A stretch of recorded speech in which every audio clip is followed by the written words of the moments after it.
একটি বিশেষ ঘোষণা।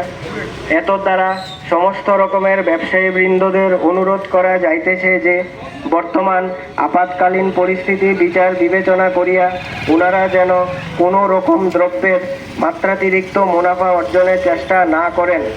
যদি কোনো ব্যবসায়ীর বিরুদ্ধে এরকম অভিযোগ পাওয়া যায় বা প্রমাণিত হয়, তাহলে উক্ত ব্যবসায়ী থেকে সর্বোচ্চ পরিমাণ জরিমানা আদায় করা হবে এবং আইন অনুযায়ী ব্যবস্থা গ্রহণ করা হবে। আদেশানুসারে মহকুমা শাসক সদর এবং খাদ্য ও জনসংভরণ দপ্তর। একটি বিশেষ ঘোষণা।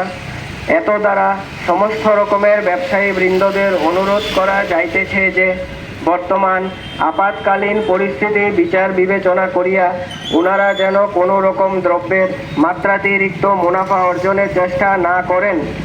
যদি কোনো ব্যবসায়ীর বিরুদ্ধে এই রকম অভিযোগ পাওয়া যায় বা প্রমাণিত হয়, তাহলে উক্ত ব্যবসায়ী থেকে সর্বোচ্চ পরিমাণ জরিমানা আদায় করা হবে এবং আইন অনুযায়ী ব্যবস্থা গ্রহণ করা হবে। আদেশানুসারে মহকুমা শাসক সদর এবং খাদ্য ও জনসংভরণ দপ্তর।